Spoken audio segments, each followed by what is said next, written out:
자, 여러분 안녕하세요. 스피치와 토론 제 7강 정보 제공 스피치 수업 시작하겠습니다.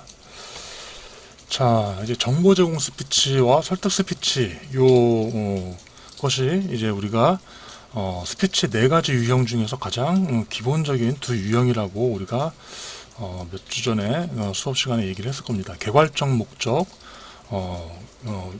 게 있어가지고 이제 총 네 가지의 스피치 유형이 있었죠. 그래서 정보 제공 스피치, 설득 스피치, 그 다음에 뭐 유흥이라는 어떤 목적의 스피치, 그리고 또 이제 뭐 격려라든지 의뢰와 같은 그런 종류로 이제 그 목적을 나눌 수가 있는데, 그 중에서도 이제 정보 제공과 설득 스피치라고 하는 것이 가장 일반적으로 많이 쓰이는 이제 그 유형이기 때문에 우리 그 스피치와 토론 수업 중에서 스피치의 과제는 첫 번째가 자기소개 스피치고 두 번째가 이 두 가지를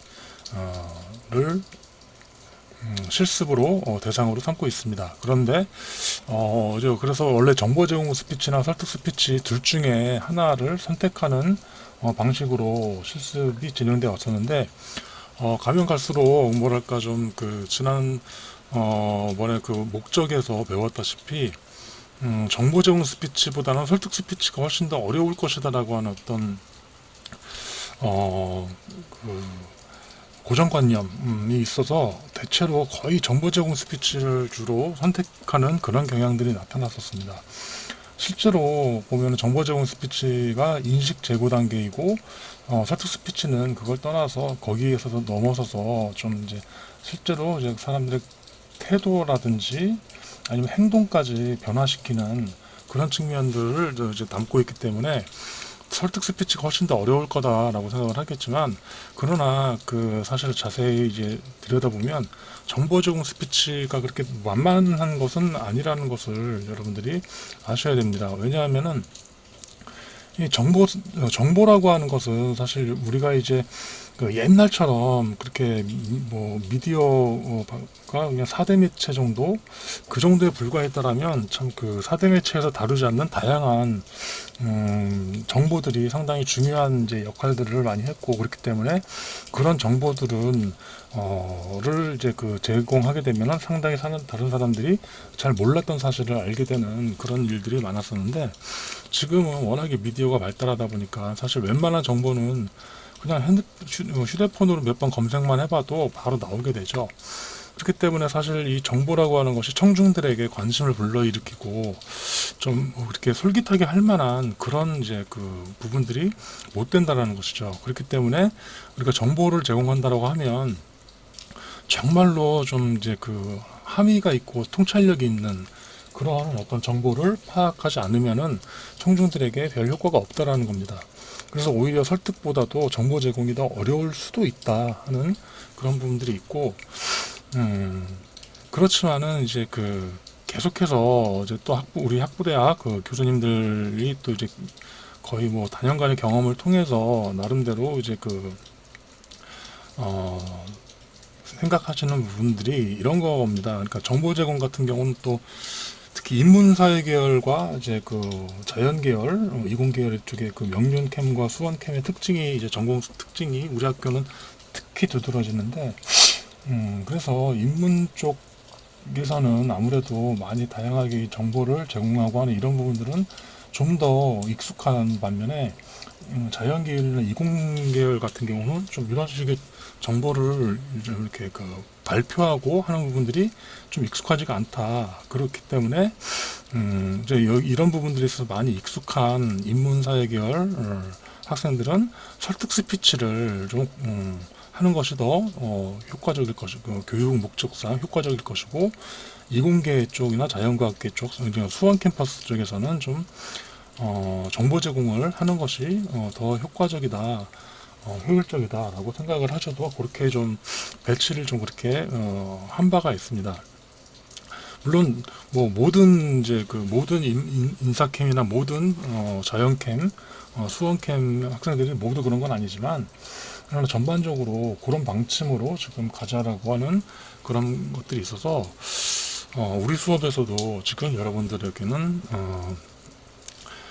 설득 스피치를 실습의 어떤 그 유형으로 그렇게 삼고자 합니다. 하지만 어차피 정보 제공이라고 하는 것이 기본적으로 설득 스피치를 함에 있어서도 이 정보라고 하는 것은 반드시 들어가야 하는 부분들이기 때문에 이 수업 지금 오늘 하는 이 이론 수업도 여러분들이 잘 숙지를 하시기 바랍니다.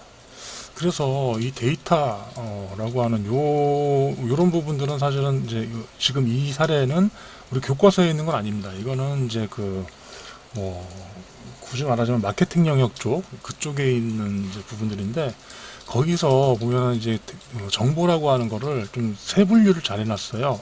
그래서 그 내용을 좀 따온 겁니다. 자, 첫 번째가 데이터라고 하는 게 있고 데이터라고 하는 거는 1차 자료와 2차 자료라는 게 있습니다. 자, 1차 자료라고 하는 것은 이제 소비자 조사 결과를 통해서 이렇게 데이터베이스에 축적된 소비자 데이터 그런 부분들이고, 말하자면 이거는 어떤 기업이라든지 그래서 자기들의 소비자에게 맞는 그런 어떤 조사를 하고 그 결과를 가지고 이렇게 컴퓨터에 집어넣어서 그걸 가지고 여러 가지 분석을 하는 직접 수집한 자료를 말하는 것이고, 2차 자료라고 하는 것은 이제 그냥 우리 소비자에게 우리가 관심 갖는 그런 대상에게 만 필요한 데이터가 아니라 아주 기본적으로 모든 예를 들어 우리 한국이니까 대한민국에 있는 국민들의 어떤 기본적인 인구 통계 자료라든지 다양한 관련 기관에서 발행한 조사 결과 이런 것들은 매년 각각의 시시때때로 발표가 되고 있고 또 이게 데이터가 축적돼 있기 때문에 이런 것들을 다 같이 활용할 수가 있는데, 이런 것들이 이제 그냥 데이터로 이제 분류를 할 수가 있다는 겁니다. 근데 이것을 더 넘어서서 좀 더 가게 되면은 인포메이션이라고 하는 것으로 이제 분류가 될 수가 있는데, 인포메이션이라고 하는 것은 이제 좀 더 의미를 두는 거죠. 그러니까 1차 자료와 2차 자료. 자, 1차 자료라고 하는 것은 이제 우리가 필요에 의해서 수집하는 자료들이죠. 그러니까 만약에 여러분들이 이제 어떤 정보를 정보 제공을 위해서 스피치를 준비한다라고 하면 예를 들어서 아까가 아니라 지난번에 토마토의 효능에 대한 그런 어떤 우리 개요서가 있었는데, 그러면 토마토의 효능에 대해서 사실은 기본적으로 토마토의 효능에 대해서는 우리가 직접 토마토를 연구하지 않아도 2차 자료를 통해서 원래 다양한 데이터들이 축적돼 있겠죠, 그죠? 그렇기 때문에 그런 2차 자료를 활용하는데, 여러분들의 어떤 청중이 어떤 특징을 갖는 청중이냐에 따라서는 여러분들이 좀 그 데이터를 가지고 다시 좀 더 보완할 필요가 있을 겁니다. 여러분들이 예를 들어서 만약에 학생들에게, 중고등학생들 한창 성장기에 있는 학생들에게 토마토의 효능에 관해서 이야기를 하는 것하고, 그 다음에 지금 또 오히려 그런 어떤 자녀들을 둔 학부모들에게 토마토의 효능에 대해서 이야기하는 것하고, 또 아니면 또 이제 더 연령층이 높은 어르신들에게 토마토의 효능에 대해서 이야기할 적에 같은 내용이라고 할지라도 상당히 전달하는 방식이라든지 좀 더 특화시켜서 이야기에 부각되는 부분들은 다를 겁니다. 그렇다면은 그때는 이 데이터를 가지고 우리 청중들에게 어떻게 이제 맞춤 어떤 정보를 제공할 것인가라고 하면, 그때는 여러분들이 그 청중을 좀 나름대로 분석을 하고 그 청중에 맞는 데이터를 따로 수집할 필요가 있겠죠. 그렇게 보시면 이제 1차 자료와 2차 자료를 목적에 따라 정리해 놓은 것을 인포메이션이라고 합니다. 그래서 이것만으로도 사실은 굉장히 여러분들이 청중에게 좋은 어떤 여러분들 청중에 맞는 그런 어떤 좋은 정보를 제공할 수도 있는 것인데, 더 나아가서 이제 인사이트라고 하는 부분까지 우리가 포함시킬 수 있다는 겁니다. 자, 그래서 이게 또 인사이트라고 하는 것은 통찰력인데, 이게 마케팅에서 이렇다는 겁니다. 구입 시점, 상품 품목, 가격 등 소비자 분석 정보로 인사이트를 찾아낸다. 통찰력이, 인사이트라는 건 뭐냐? 문제나 현상의 본질을 파악하는 예리하고 날카로운 지적 능력이다.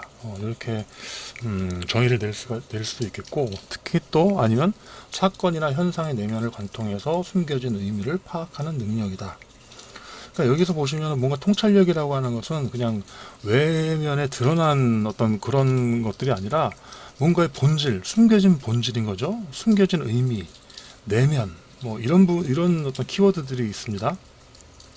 그래서 뭔가 이제 드러난 것들, 사실 그 인포메이션 자료만 가지고도 충분히 의미 있는 자료지만 요 인포메이션은 어쨌거나 드러난 자료들인 건데, 그래서 so what, 무엇을 어떻게 할 것인가 하는 부분들은 이제 인사이트 영역으로 넘어간다고 볼 수가 있겠죠. 이게 뭐 마케팅에서의 정보를 분류한 사례인데, 뭐 이제 그냥 이건 참고로 하시면 되겠습니다. 그냥 이해를 돕기 위해서 이걸 가져온 건데, 데이터 단계라고 하는 것은 뭐 예를 들어서 이게 뭐 어떤 그 판매점의 어떤 뭐 판매 그 기록들이겠죠, 그죠? 어떤 홍길동이라고 하는 사람이, 그러니까 길동이라고 하니까 남자 같은데 2006년 5월 달에 유아용 속옷을 샀어요. 12,000원 주고. 유아용이니까 이제 그 일단 그 어린아이 속옷이라는 건데, 2006년 10월 한 5개월 정도 지나니까 여아용 겉옷을 샀습니다. 15,000원을 주고. 자, 그러면 일단 이 유아용이나 여아용이기 때문에 이 유아나 여아라고 하는 것이 이 홍길동과 관련된 어떤 아이일 텐데, 뭐 딸이 됐든 조카가 됐든.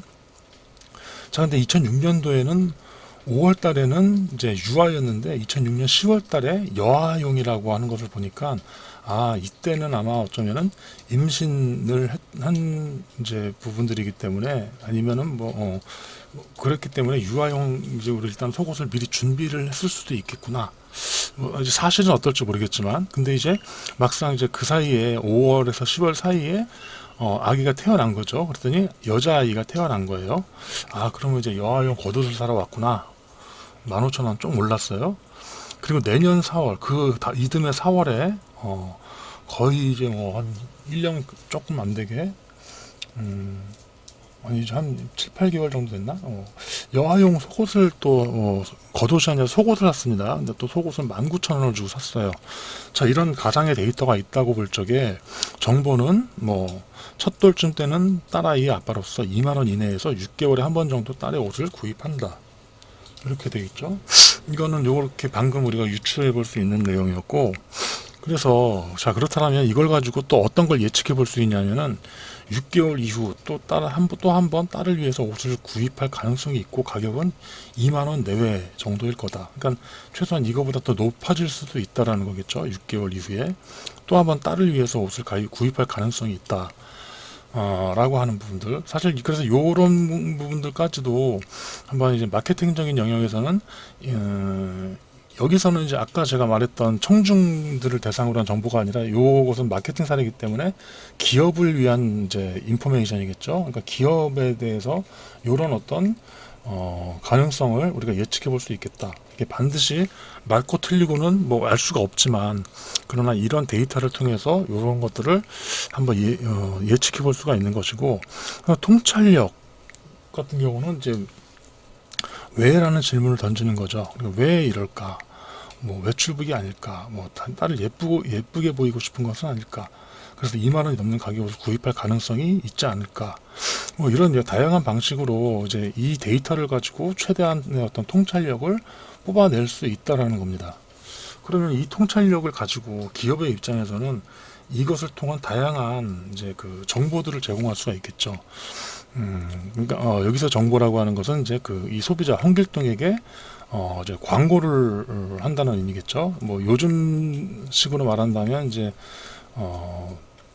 이것이 만약에 온라인이었다라고 하면, 이제 요즘은 계속 알고리즘을 통해서 이 사람에게 관련 있는 정보를 계속 보내는 그런 이제 광고를 여러분들도 많이 아실 겁니다. 그런 방식의 광고가 사실은 이런 통찰력적인 어떤 것들을 통해서 그렇게 나올 수 있는 것이고, 그래서 이제 그 다음번 구입할 정도쯤에, 그래서 또 이제 그러면 외출복이라든지 다양하게 그런 정보들을 통해 가지고 던져볼 수가 있다라는 거죠. 그리고 조금 더 가격이 조금 이제 그 다양하게 좀 비싼 것까지도 한번 그렇게 광고를 던져볼 수가 있는 것이 이런 통찰력을 통해서 나올 수 있는 부분들입니다. 그래서 결국은 기업의 입장에서는 이런 것들을 가지고 좀 더 매출을 극대화하는 방법으로 사용이 되겠죠. 자, 그래서 정보 제공 스피치의 목적과 기능에 대해서 이제 우리가 살펴보겠는데, 목적은 정보 공유이고, 그래서 새로운 정보나 지식을 청중에게 전달하는 것이다. 또 이제 근데 이제 항상 새로운 정보뿐만 아니라 기존의 정보라도 이제 청중에게 개인적으로 중요하게 명확하게 의미 있게 전달하는 것이다라고 우리가 볼 수가 있습니다. 기능은 이제 청중의 지식 수준에 따른 적절한 정보 제공인데, 첫 번째로 주제에 대해서 잘 모르는 청중에게 새로운 정보나 지식을 전달한다. 약간 교육적인 측면이겠죠. 자, 여러분들이 제가 지금 요 사례를 들어놨는데, 신체 발부 수지부모라 뭐 이런 이야기를 여러분들이 요거만큼 요 문구만큼은 많이 들어봤을 겁니다. 그래서 다들 여러분들이 요 뜻을 아시는 학생들도 있을 거고, 이 들어는 봤지만 자세히 모르는 학생들도 있는데, 이것을 이제 뜻을 풀어보면은 자기의 머리털과 피부, 몸 전체는 부모로부터 받은 것이다. 자, 그래서 사실 원래는 이 신체발부 수지부모는 이런 더 많은 어떤 내용들을 담고 있는 요 구절들 중에 첫 번째 이제 그 구절이기 때문에 이게 제일 많이 알려져 있지만, 그 다음부터는 잘 이제 모르는 경우가 많겠죠. 근데 그 다음이 뭐냐면 불감회상이 효지시하라라고 하는 겁니다. 자, 이게 신체 발부 이 한자가 굉장히 좀 나름대로 그냥 쉬운 한자입니다. 몸하고 신하고 체하고 뭐 몸이겠죠, 그죠? 그런데 뭐 신체에 그래서 머리털과 피부 여기서는 뭐냐면은 감히 훼손하지 않는다, 그죠? 회상이라고 하는 것이 상하게 하지 않는다. 훼손하고 상하게 하지 않는 것이 이제 효도의 시작이라고 하는 거죠. 그 다음은 뭐냐면은 그렇게 해서 효도가 시작됐으니까 과정이 있겠죠, 그죠? 입신행도하고 양명어 후세다. 양명어 후세. 입신행도 양명어 후세인데, 예, 그래서 뭐 이거 직역을 하면은 몸을 바르게 세워서 도를 행한다라고 하지만 결국은 이제 출세한다는 거죠. 옛날 같았으면은 과거를 받든지, 뭐 아니면 뭔가 좀 예를 들어 상인 같았으면 뭐 뭔가 장사를 잘해서 이렇게 좀 더 큰 사업을 벌인다든지, 뭐 요즘 같으면 또 이제 여러분들도 일단 뭐 어떻습니까? 성균관대학교 들어온 거 입학한 것 자체만으로도 어느 정도는 좀 부모님들께서 좀 뭐 모든 경우는 아니겠지만 그 상당히 많은 이제 그 부모님들은 또 굉장히 좀 그렇게 뭐좀 굉장히 좋아하실 것 같다는 이제 그 정도 우리가 성대가 그 정도의 또뭐 위상이 많이 쓴 것 같아요. 뭐 근데 그것뿐만 아니라 이미 여러분들은 이제 성대 들어온 것 자체도 물론 아주 중요한 어떤 부모님께 또 효를 한 거나 마찬가지죠. 근데 여러분들이 이제 우리 학교를 졸업을 하고 여러분들이 공부를 한 걸 가지고 더 이제 다양한 방식으로 또 사회에 진출하겠죠.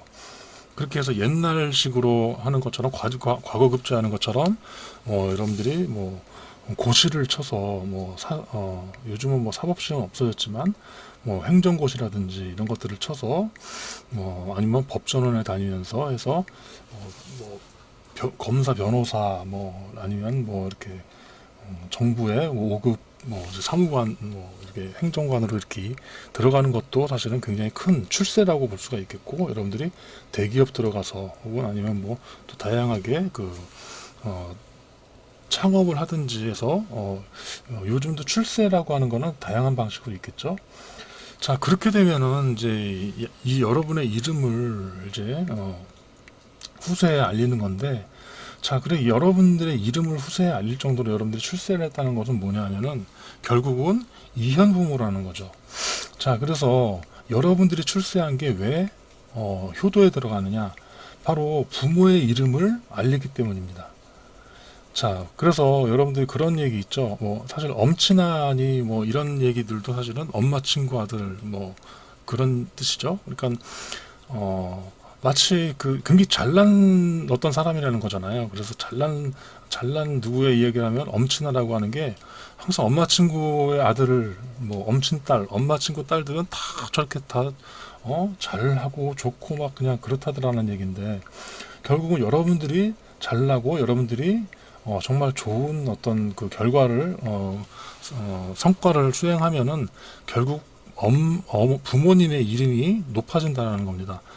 뭐 가장 비근한 예가 아니 그 가장 익숙한 예가 저 사람 참 잘났어 네 집 자식이야 뭐 이런 얘기 많이 들어봤죠. 그러니까 누구누구네 집 아들 누구누구네 집 딸이 저렇게 훌륭하게 컸다 그러면 그 부모가 자연스럽게 이제 빛나게 되는 것이고 그것이 효도의 끝이라고 하는 겁니다. 그러니까 지금 여기서 부모의 마음을 상하게 하지 않게 내 몸을 잘 다치지 않고 좀 잘 보존하는 것부터. 그래서 우리가 어릴 때 보면은 조금 이제 상처가 나도 오히려 엄마한테 혼나잖아요. 그죠? 엄마가 오죽하면 너무 마음이 아프니까 오히려 뭐 이렇게 여러분들 혼내는 방식으로 했는 뭐 그렇게 해서 사랑을 표현하는 건데 거기서부터 시작해서 이제 여러분들이 커서 큰 어떤 훌륭한 일을 하고 훌륭한 사람이 됐을 경우에 또 이제 우리 부모님들이 또 여러분들을 굉장히 또 자랑스럽게 생각하고 그것만큼 부모님을 이렇게 효도하는 것은 없을 것이다라고 하는 게 이게 전통적인 유교 사상에서의 효의 개념입니다. 자, 다음에 주제에 대해 알기는 하나 충분히 이해를 못하는 청중에게 새로운 정보나 지식을 전달한다. 자, 지금 여기서 제가 계속 좀 내용을 많이 얘기를 하는데 여러분들이 정보에 대한 감을 좀 잡으라고 하시는 겁니다. 그러니까 그냥 좀 이렇게 좀 더 깊게 한번 이렇게 자료를 찾아보고 하시면은 충분히 좀 일반적인 어떤 청중들, 일반적인 여러분들의 또래들 접하기 힘든 새로운 어떤 정보들을 충분히 수집해서 정보 제공할 수가 있다라는 겁니다. 이거 같은 경우는 차이나는 클래스 이게 2020년도 그러니까 코로나가 처음 생기고 나서 얼마 안 됐을 때 이 문정인 교수님이라고 하는 분이 차이나는 클래스에서 코로나 이후의 세계라고 하는 요 제목으로 한번 출연해서 강의를 한 적이 있습니다. 그래서 여기서 보시면은 네 가지 도덕 철학을 가지고 이 코로나 사태에 대입을 해서 이렇게 설명을 하는 이런 것들을 보여주셨는데 정의론, 존 롤즈의 정의론 다들 아시죠? 무지 베일 상태에서 내린 결정이 가장 공정하다. 자세한 내용은 좀 찾아보시기 바라고. 그래서 결국은 뭐 이제 돈이 많고 권력이 있고 이런 사람부터가 아니라 가장 위중한 환자부터 치료하는 것이 이제 롤즈의 정의론에 따른 코로나 대응 방식이라는 것이고 공리주의 같은 경우는 특히 여기서 또 벤담의 이야기인데 최대 다수의 최대 행복이라고 하는 공리주의에 따르면 젊은 환자 우선론. 자, 이거는 공리주의라고 하는 것은 일단은 가장 좀 모두에게 이익이 돌아가는 것을 원칙으로 하기 때문에 가장 최우선으로 하기 때문에 굉장히 좀 뭐 안 좋은 뭐 이제 그런 이제 부정적인 느낌이 강하겠지만 저 이미 연세가 많이 드신 어르신들보다는 좀 앞으로 살아갈 길이 창창한 젊은 사람들을 먼저 치료해야 되는 것이 아니냐라고 하는 굉장히 좀 이제 인정머리는 없는 그런 거죠. 굉장히 이런 공리주의가 사실 아직까지도 많이 적용되고 있습니다. 뭐 예를 들어서 전쟁터 같은 데서도 그렇다고 하죠. 전쟁터에서도 거의 회생의 어떤 회생력이 거의 사라진 상태. 그래서 살아나기 힘든 상태의 어떤 환자들은 오히려 그냥 방치해두고 살아서 조금만 치료해서 살아서 다시 싸울 수 있는 그런 경미한 환자들을 더 먼저 치료하는 그런 것들이 이제 공리주의의 사례라고 우리가 할 수 있겠죠. 자유지상주의는 이제 개인의 자유와 권리가 가장 중요하다. 그래서 자유가 아니면 죽음을 하면서 봉쇄령 반대 시위를 하는. 그래서 뭐 한창 이때 2020년, 21년 요때도 보면은 20년 때도 보면은 미국이나 유럽에서는 막 무장봉기까지 하는 경우도 생기고 계속 마스크 안 쓰고 뭐 이게 이런 자유지상주의에 대한 이것을 반영한 대응이었고요. 공동체주의라고 하는 것은 마이클 샌델인데 개인의 자유는 중요하지만 더 중요한 게 공동체 이익이다라고 해서 그래서 결국은 한국이 좀 이런 것을 적극적으로 잘 따라왔었죠. 공동체 이익을 위해 동선 추적, 격리 조치 응할 수 있다.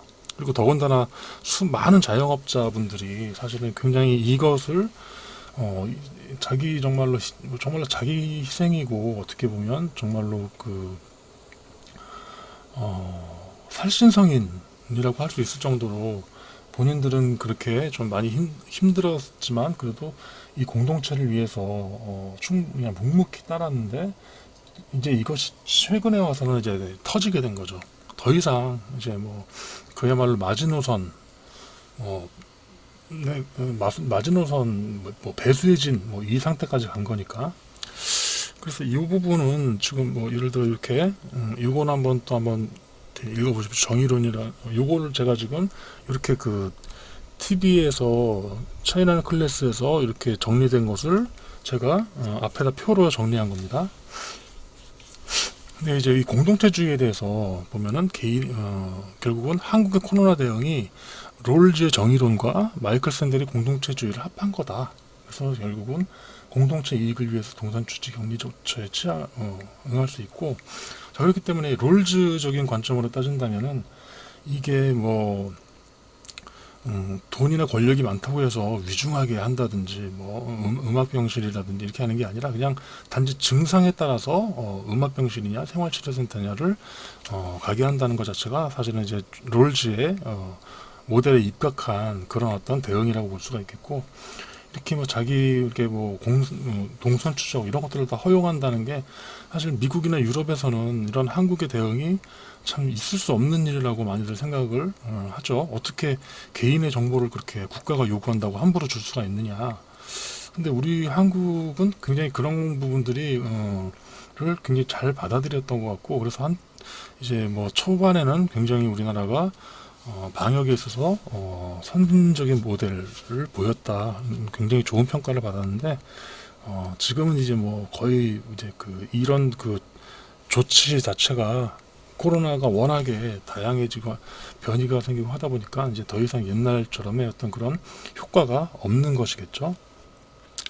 자, 그래서 사실 이걸 보면서 참 이런 생각이 들었는데 마이클 샌델의 그래서 정의란 무엇인가라고 하는 책이 미국 사람이 미국에서 책을 썼지만 미국에서는 거의 뭐 그렇게 크게 팔리지 않았다고 합니다. 근데 우리나라에서는 굉장히 선풍적인 엄청나게 많이 이제 팔린 거고 샌델이 그래서 우리나라에 두 번이나 와서 연대하고 뭐 어디 와서 강연도 하고 또 뭐 최근에도 보면은 또 TV 이제 화상 온라인 저걸 통해서 화상으로 많이 또 이렇게 접촉하는 것을 볼 수 있는데 이게 공동체주의 샌들이 주장하는 공동체주의를 굉장히 잘 받아들인 것이 바로 우리나라였고 결국은 우리나라 사람들의 어떤 그 기본적인 도덕 철학의 어떤 유형이 미국과 유럽하고는 다르게 공동체주의였다라는 것을 알 수가 있겠죠. 사실 뭐 중국도 이제 이런 부분에 속할 수 있지만 그러나 중국 같은 경우는 뭐 자발적인 공동체주의라기보다는 국가의 개입이 워낙에 강하기 때문에 우리나라와는 또 이제 상대적으로 좀 다른 편이 있죠. 자, 어쨌거나 이런 식으로 하는 것, 정보를 이렇게 잘 활용해서 이런 통찰력을 우리가 얻을 수도 있다는 것이고, 세 번째 유형이 주제에 대해서 잘 배웠지만 거의 다 잊어버린 청중들의 기억을 상기시킨다. 역사적인 것이 가장 그렇죠.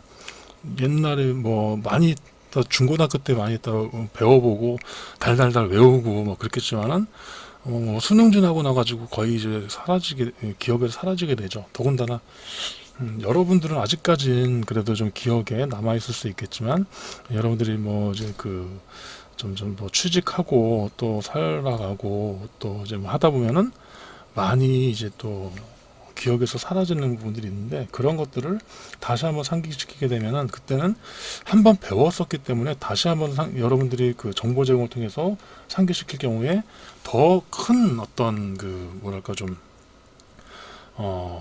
효과를 갖게 될 것이고, 청중들은 더 또 큰 어떤 그 만족감, 뭐 관심, 뭐 이런 것들을 가지게 될 것이라고 볼 수가 있습니다. 자, 다음 주제에 대해 잘못 인식, 이해하고 있는 청중에게 명확한 정의와 진상을 전달한다. 그래서 여러 가지 이제 이런 도식들이 아직까지도 많이 쓰이죠. 좌파는 사회주의고 공산주의고 빨갱이고 뭐 이런 식으로 돼 있는데, 이게 뭐 완전히 뭐 또 완전히 그 잘못된 건 아니지만, 또 이렇게 이런 식의 어떤 그 도식을 가지고 사람을 평가하다 보면은 굉장히 좀 편견과 오해를 불러일으킬 수가 있습니다. 그러니까 뭐 그래서 좌파라고 해서 다 빨갱이냐? 요즘 또 사실 좌파하지만은 또 이것이 옛날에 또 본래적인 의미에서 좌파하고 지금의 좌파는 또 다른 것 같아요. 그래서 이런 것들이 이제는 뭐 요즘 사회에서 뭐 요즘 또 이걸 종북이라는 표현으로 많이 쓰는데, 그래서 뭐 자기가 정치적인 어떤 견해가 좀 다른 뭐 사람들에 대해서 우리는 아주 그냥 그 굉장히 순식간에 저 사람은 종북이야, 아니면 저 사람은 수구 꼴통이야, 뭐 이런 식으로, 또 아니면 뭐 또 저 사람은 또 무슨 뭐 일본에 대해서 또 뭐 그 뭐라 그러죠, 토착 외구야, 뭐 이렇게까지 막 요런 그런 말들이 많이 나오는데, 이게 그 사람의 어떤 한 면을 보고 그렇게 함부로 평가하는 것은 좀 아닌 것 같아요. 그래서 그런 부분들에 대해서 사실 어떻게 보면은 좀 정확한 정의, 그래서 왜 그런 것들이, 이런 것들은 이런 식으로 하나의 어떤 그 프레임을 걸어서 사람들을 편견으로 평가하고 그렇게 하는 것들은 어떻게 보면 또 의식적인 측면들도 있지만, 또 어떻게 보면 그 주제에 대해서 잘못 인식하고 있기 때문에, 잘못 이해하고 있기 때문에 그럴 수도 있어요. 요거는 그 좌파님은, 이거는 제가 사례를 이렇게 드린 건데, 이 사례가 아니라고 하더라도 그런 것들을 여러분들이 정보의 주제로 삼을 수가 있다. 그렇게 보시면 되겠습니다. 자, 정보 제공 스피치의 조건, 이런 부분들은 이제 굉장히 교과서적인 내용이기 때문에 한번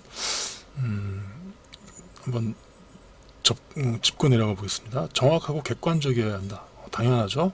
그러니까 자료 조사를 철저히 할 것, 또 편견이나 주관적 견해를 삼가할 것, 정보를 왜곡시키거나 와전시킬 수가 있다. 그러니까 여러분들이 어떤 특정 정보를 이제 선택을 할 적에 그 아주 다양한 그 정보에 대한 다양한 모든 국면들을 다 살펴봐야 한다는 겁니다. 어떤 특정의 왜곡된 시선만을 가지고 그 정보를 갖게 되면은 결국은 그 좋은 정보를 제공할 수가 없는 것이겠죠. 그 다음에 또 완전하고 균형이 있어야 한다는 게, 이 고의뿐만 아니라 실수로도 어떤 일부 내용을 빠뜨려서 정보의 균형이 어그러지면은 그것 또한 이제 올바른 정보가 아니라 거짓 정보로 그렇게 될 수도 있는 것이죠. 그렇기 때문에 모든 관점이나 입장을 골고루 포함해야 된다는 겁니다.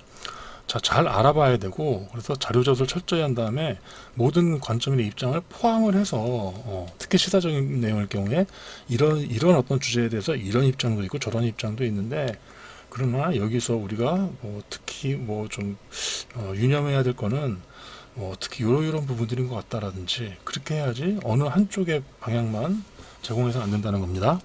명확해야 한다. 수집한 자료를 체계적으로 잘 정리해야 되고, 그래서 내용 구성은 연역적 조직이 좋다라고 하는데, 이게 연역적이라는 게 뭐겠습니까? 하나의 첫 번째 큰 전제, 이론이 대전제 같은 게 있고, 거기에 따라서 여러 가지 사례들을 맞추어서 설명해 나가는 거죠.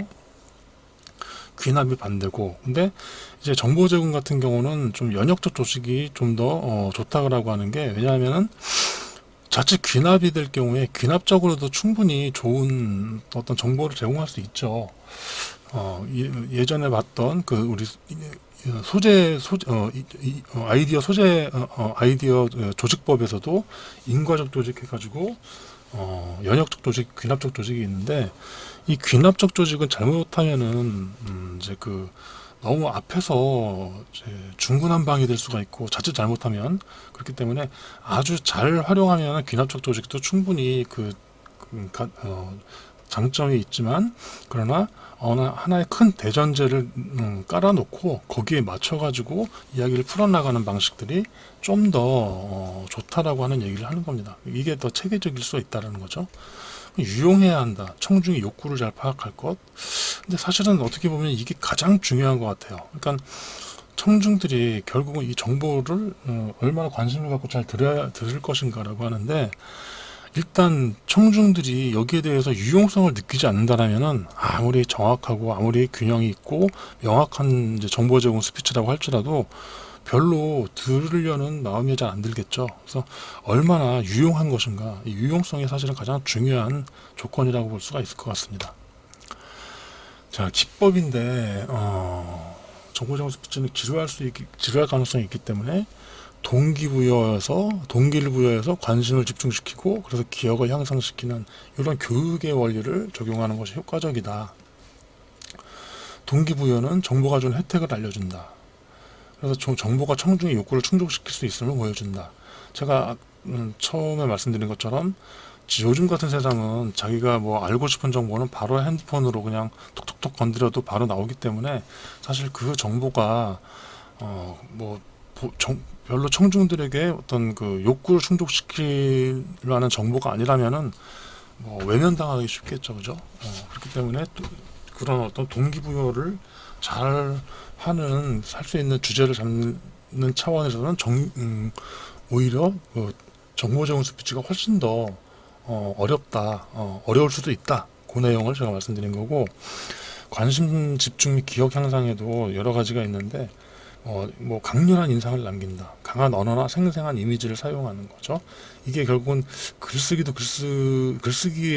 중요하겠지만, 특히 이가 스피치이기 때문에 이거 직접 말을 하고 그 말을 듣는 사람, 청중들을 생각할 적에는 이런 것들이 굉장히 좋은 어떤 관심 집중 유도 도구로 쓰일 수 있다는 겁니다.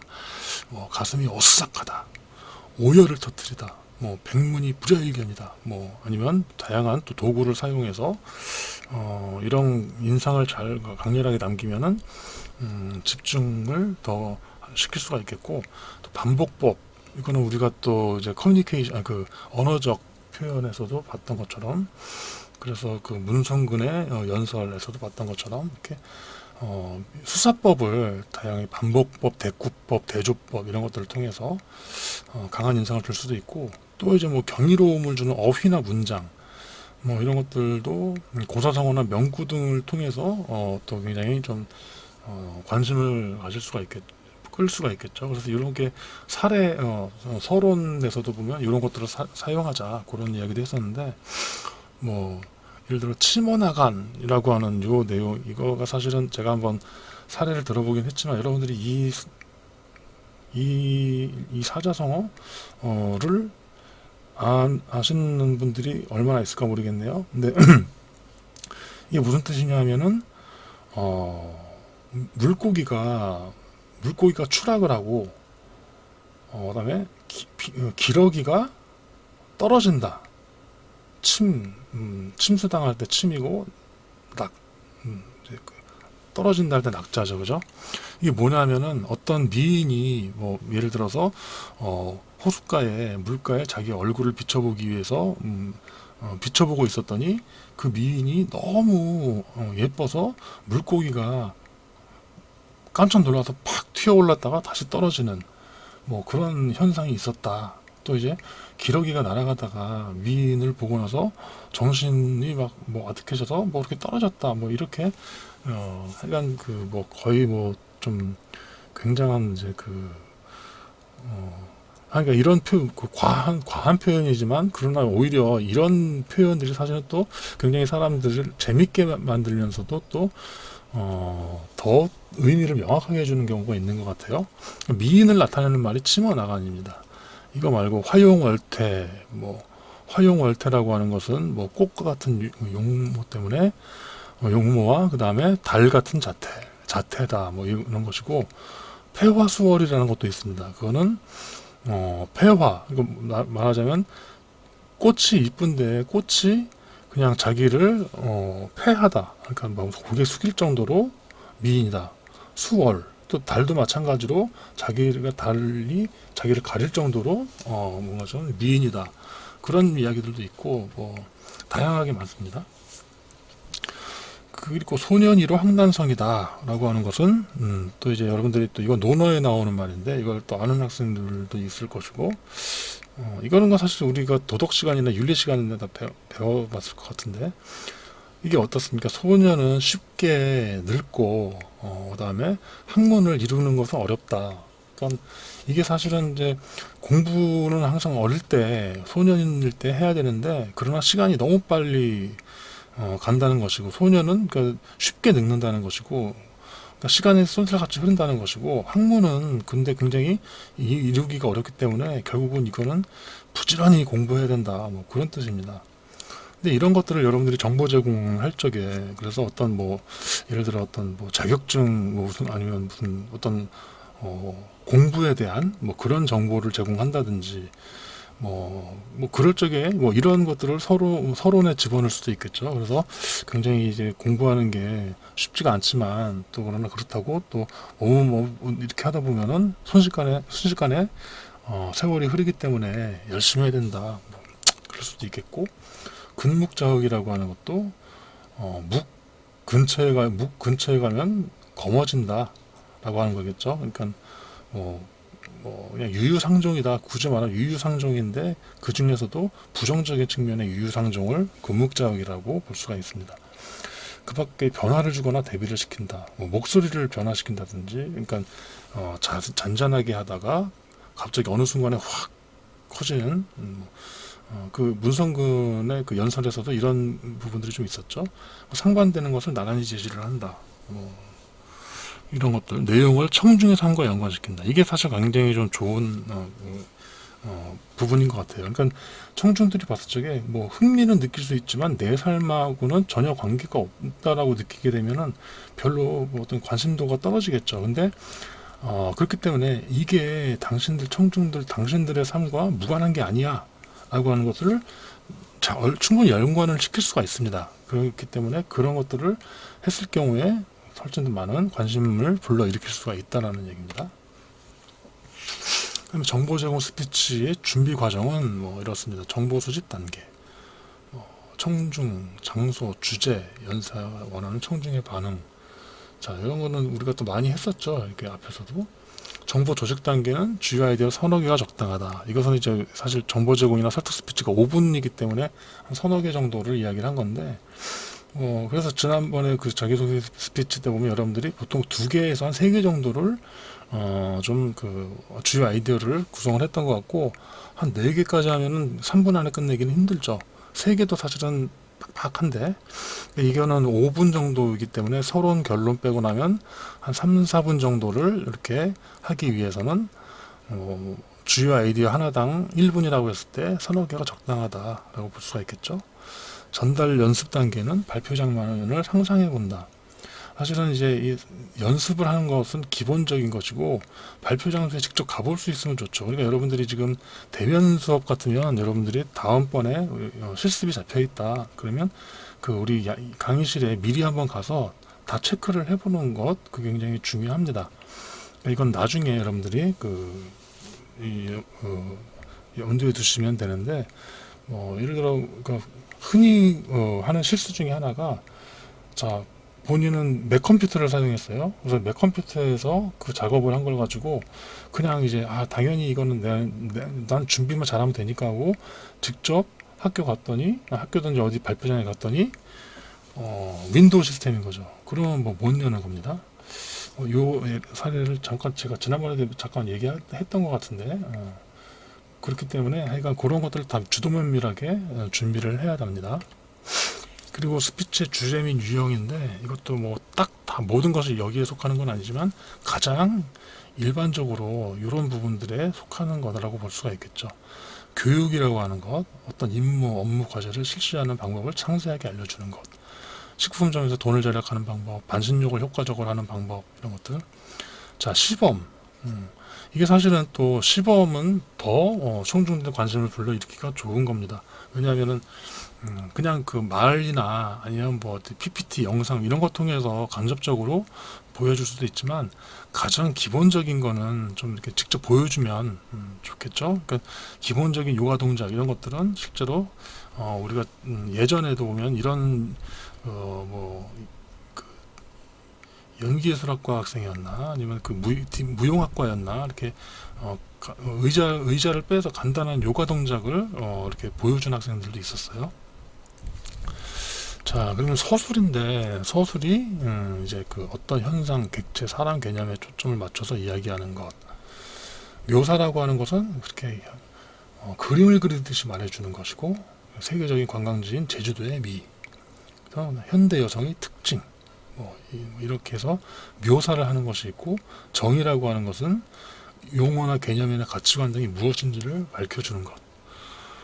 신세대의 관점에서 바라본 사랑의 의미. 사실 신세대도 요즘은 여러분들의 신세대가 아니라 Z세대라 그러죠. 한국인들의 정, 이런 것들을.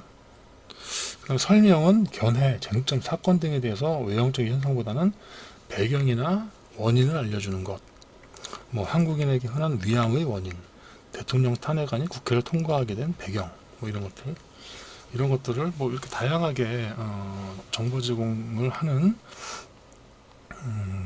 그 주제, 정보 제공의 주제를 찾을 수가 있습니다.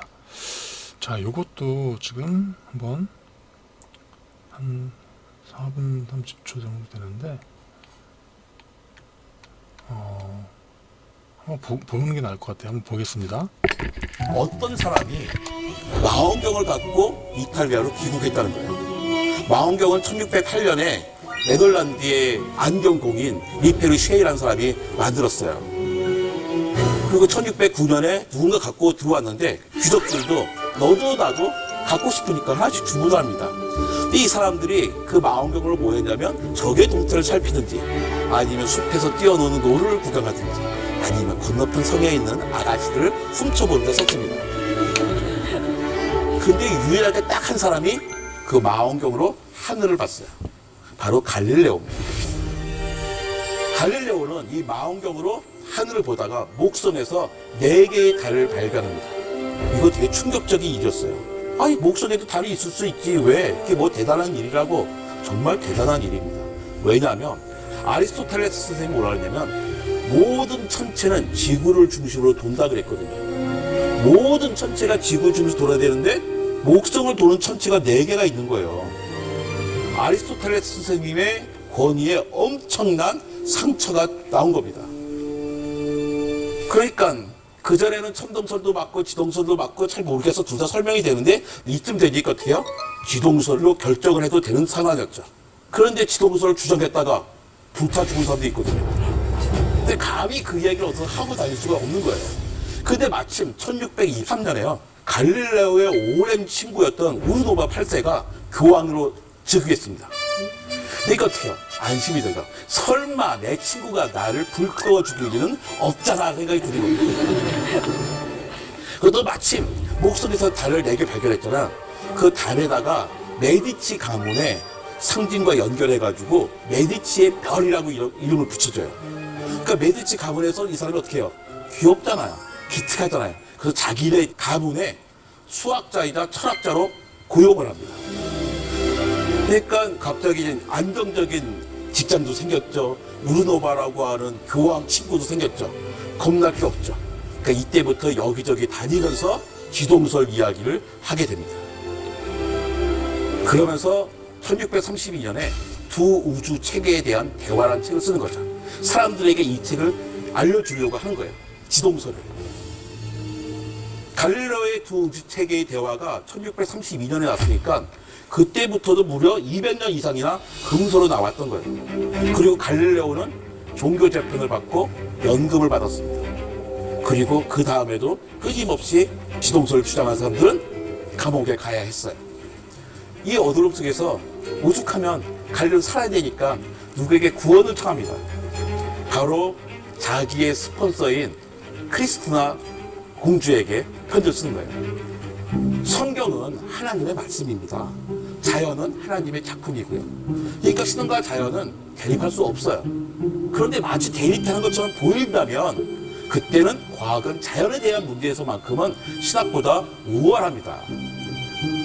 왜냐하면 성경은 일반인들이 이해하기 쉽게 쓰여졌고 또 재해석할 수 있잖아요. 그런데 자연은 변경할 수 없는 실제성이 있거든요. 그래서 만약에 과학자들이 성경에 있는 문장과 모순되는 것처럼 보이는 어떤 자연에 대한 진실을 증명하면 신학자들은 그 과학이 틀렸다 하지 말고 그 문장의 의미를 재해석해서 명확히 하면 되는 거 아닌가요? 하고 그러니까 그렇게 저 좀 살려주세요 하고 이제 편지를 쓰게 됐던 거죠. 뭐 이런 겁니다. 하나님이 성경을 쓴 모세에게 카톡을 칩니다. 뭐라고 치냐면 이렇게 치는 거예요. 모세야, 내 말을 잘 받아 쓰거라. 첫째 날에 특이점이 대폭발을 일으키며 모든 질량이 무의 공간에 퍼지며 그 안에 네가 불라불라불라 해요. 이게 모세가 뭐라 그러겠어요? 아유, 잠깐만요. 그걸 다 받아 쓰라고요? 하나도 이해하지 못하겠는데요? 그러니까 하나님의 방식을 이유는 거 있죠. 첫째 날에 빛이 있으라시니 그렇게 되더라. 그러니까 모세가 보기에는 훨씬 낫구나 이렇게 받아 쓰는 겁니다. 성서는 그새 사람들이 이해하기 쉽게 쓰였다는 거죠. 그러니까 갈릴레오 시대는 성서를 얼마든지 재해석할 수 있는 게 아닌가 하는 겁니다. 네, 지금 조금 이제 요 동영상을 제가 여러분들께 보여드린 이유는 이것도 여러분들이 아마 이것도 한 몇 년 전 거예요. 그래서 지금 못 본 학생들이 많았을 건데 여기서 얘기한 것처럼 그렇습니다.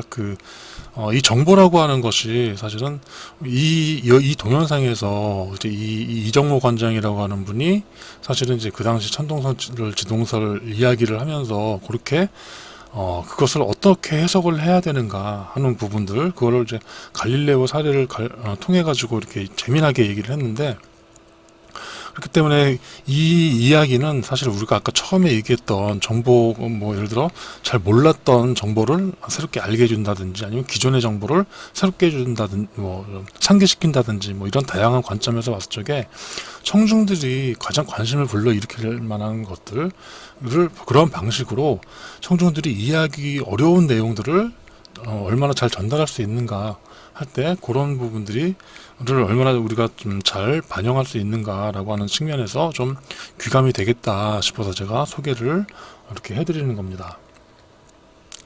자, 그래서 지금 이렇게 이제 거의 마지막이죠. 정보 제공 스피치 내용의 조직 사례인데 이게 또 옛날에 우리가 초반에 했던 것들이에요.